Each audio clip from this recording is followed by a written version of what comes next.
म्हणत होते हा काय लपवतेस? कुठे काय? काय नाही. बघू बघू मला बघायचं. काही नाही ग सुमी. हात दाखव मला. अगं काही नाही लपवते. मला हात दाखव. अगं पण मला भविष्य बघायचंय तुझं. दे इकडे. अगं चांगलं आहे माझं भविष्य असू देत. हे बघ देतेस. शपथ आहे माझी तुला. सुमी दे बघू मला बघू दे.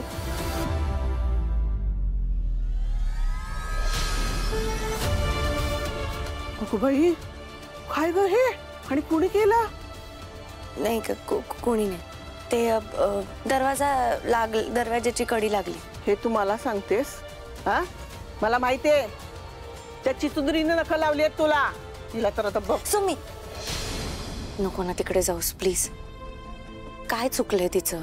हा होणाऱ्या नवऱ्याबद्दल जर कोणी असं काहीतरी बोलत असेल तर कुठली मुलगी ऐकून घेईल? त्रास होणारच आहे ना. हे गेल्या काही दिवसात जे काही घडतंय ना त्याचा त्रास होत असणार आहे का तिला? आणि मुळात ह्या सगळ्यात तिचा विचार कोणी केलाच नाहीये. तू केलास ना. तू केलास. सत्य सगळ्यांच्या समोर आणलंच ना. पण हे तिला आणि तिच्या आईला कोण समजवणार? त्याला समजतच नाहीये ते. तुला खरं सांगते माणूस पाहून नाही पैसा पाहून पसंत केलंय. सुमी अगं हो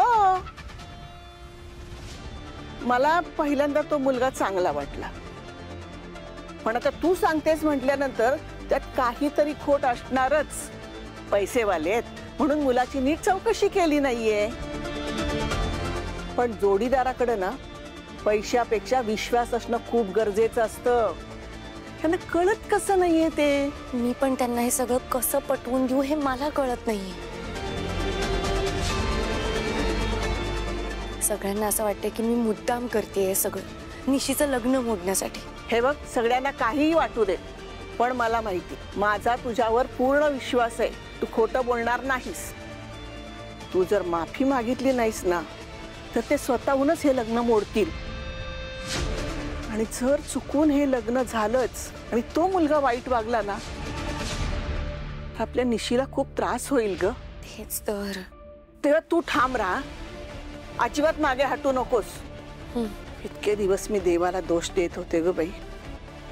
पण आता देवाचे आभार मानते की तुझ्या नशिबी हे स्थळ आलं नाही. अगं पण माझ्या नशिबी आलं नसलं तरी माझ्या बहिणीच्या नशिबी आलंय ना. तू काय करणार? अगं पण ह्या सगळ्यातनं तिला किती त्रास होईल. आणि दुसरी गोष्ट मुळात हे स्थळ माझ्यासाठी आलं असतं तर मी आधीच त्याचा पाण उतारा केला नसता का?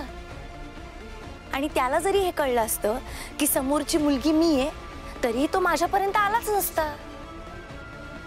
तारिणी आले बाबा.